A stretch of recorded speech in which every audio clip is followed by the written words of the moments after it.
गवार जिठानी मॉडर्न देवरानी।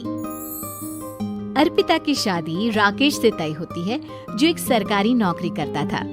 अरे चाची, अर्पिता इतनी सुंदर, पढ़ी लिखी और मॉडर्न लड़की है, फिर कहाँ आप इसकी शादी ऐसे घर में कर रही हैं? अरे लड़का सरकारी नौकरी करता है, इंजीनियर है, खूब कमाता है, खूब मेहनत की है लड़के ने इस नौकरी के लिए। अर्पिता भी राकेश को पसंद नहीं करती थी, लेकिन पिता ने हाँ कर दिया तो शादी के लिए मन मारकर तैयारी कर रही थी। हाँ माँ, चाची ठीक ही तो कह रही हैं। पता है मेरी सहेलियों के पति कितने मॉडर्न हैं। अरे देख बेटा, तू मॉडर्न है ना, वो पढ़ने लिखने वाला गांव का होनहार लड़का है, तू जैसा रखेगी रहेगा। अब तक कोई उसकी केयर करने वाला नहीं था, है तो सिर्फ एक भाई भाभी, और माँ पिता तो गांव में ही रहते हैं।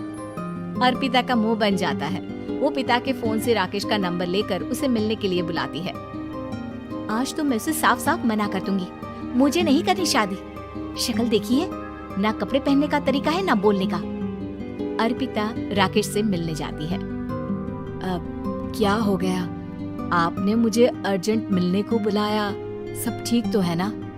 हाँ सब ठीक है, पर मैं आपसे कुछ कहना चाहती हूँ। आप ना इस शादी से मना कर दे। राकेश की आंखें अर्पिता की इस बात से लाल हो जाती है। वो रोंदे गले से कहता है, लेकिन शादी की सारी तैयारियां हो गई हैं। मैंने आपके साथ एक अच्छे भविष्य का सपना भी देख लिया है। ऐसा मत करिए प्लीज। माँ पिता के अलावा मैंने किसी को दिल से अपना माना है तो वो आप ही है। देखिए, मुझे आपसे कोई समस्या नहीं है, लेकिन आप मेरे जैसे नहीं हैं। मैं मॉडर्न लड़की और आप। मैं आपसे वादा करता हूँ, जब तक आपके लायक नहीं बन जाता मैं कभी आपसे बीवी का हक नहीं मांगूंगा। अर्पिता राकेश का प्यार देखकर पिघल जाती है और शादी के लिए हाँ कर देती है। दोनों की शादी हो जाती है, लेकिन शादी के बाद राकेश की भाभी, जो कि पूरी देहाती थी। ए राकेश, उठ, जब पानी भर कर ला और तेरी बीवी को बोल के चूल्हा लगा दिया है, रोटी बना ले। क्या है ये सब? और तुम्हारी भाभी इस तरह चिल्ला क्यों रही है? क्या करूं, भाभी ही खाना बनाती है और मुझे पढ़ने के लिए इस घर में रखा, तो मैं घर का सारा काम कर देता हूँ। अब तुम आ गई हो, अपने तरीके से देख लो।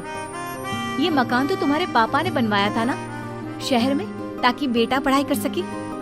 हाँ, पर भाभी ही पूरे घर में रहती है। ठीक है, देखो आप। अर्पिता बाहर जाती है। सूट पहनी अर्पिता को देखकर जेठानी का पारा हाई हो जाता है।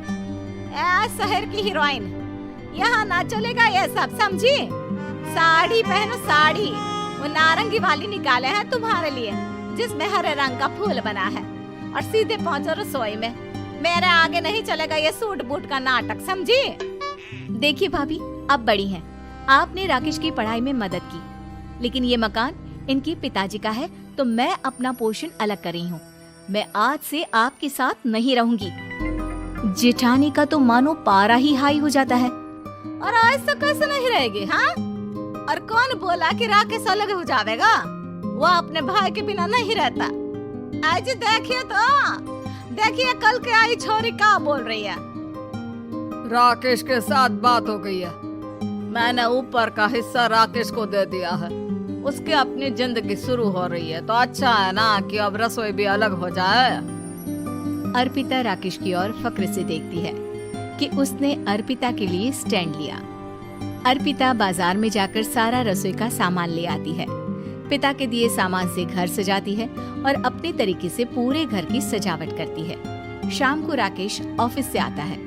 कुर्ता पैजामे में राकेश को देखकर, अरे ये क्या पहना है? भाभी सिलती है ना कुर्ता, मैं सारी कमाई भाभी को ही दे देता हूँ। लेकिन अब ना बीवी को देना होगा, क्योंकि भैया भी अच्छी नौकरी करते हैं। भाभी अपने पति का पैसा संभाले और मैं अपने पति का पैसा संभालूंगी। तभी भाभी आ जाती है। अरे देखो, बहुत हो गया। हाँ, अलग रहने तक तो ठीक था, लेकिन पैसा हम एक फूटी कौड़ी नहीं देंगे। बचपन से तुम्हारे पति को हमने पाला है, उसका हिसाब दो। अच्छा, हिसाब चाहिए? कितना पढ़ी है आप जो आपको हिसाब चाहिए? बड़े भाई हैं उनकी, जिन्होंने उन्हें पढ़ाया लिखाया, वो हिसाब मांगेंगे तो जरूर दे दूंगी भाभी। अरे देख, हाँ, अगर तूने पढ़ाई की है तो मैं भी अंगूठा छापना हूँ। अरे 5 की क्लास तक पूरी पढ़ाई की है, समझे? वैसे भी कल इन लोगों के माँ बाबूजी आ रहे हैं गांव से, वही लोग ठिकाने लगाएंगे तुझे।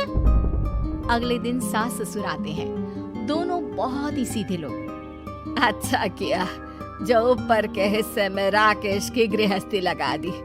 अब दोनों बेटे अपना अपना देख ले। छोटी बहू कहाँ है?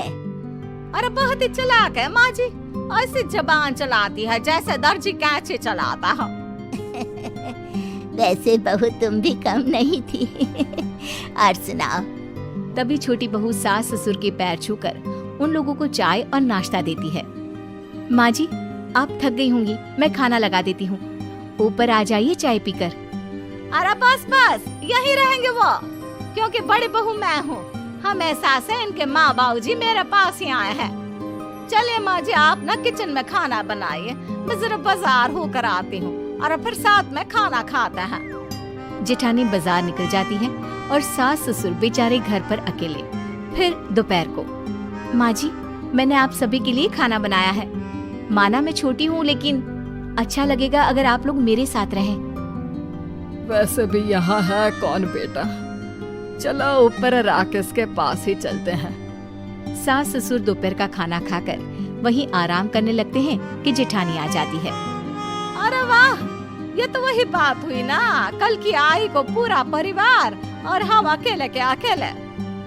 भाभी देखिए, परिवार में प्यार से रहा जाता है, ना कि चालाकी से। अम्मा खाना कैसे बनाती, पहले ही गांव से थक कर आई हैं।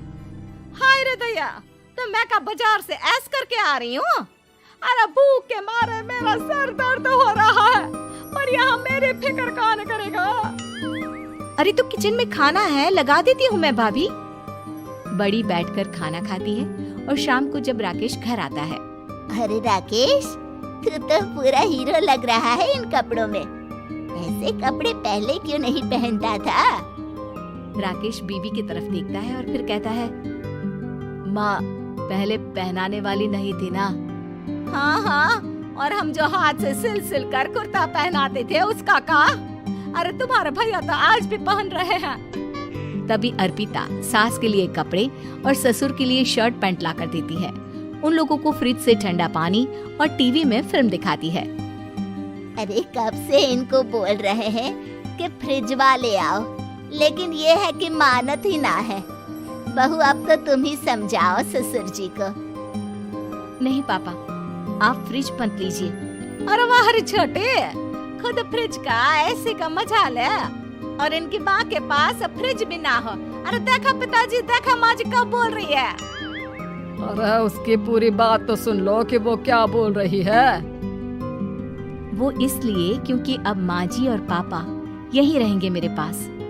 घर को घर सिर्फ मॉडर्न या गांव की सोच नहीं, बल्कि संस्कार बनाते हैं भाभी, और संस्कार अच्छे हो तो सब सही हो जाता है।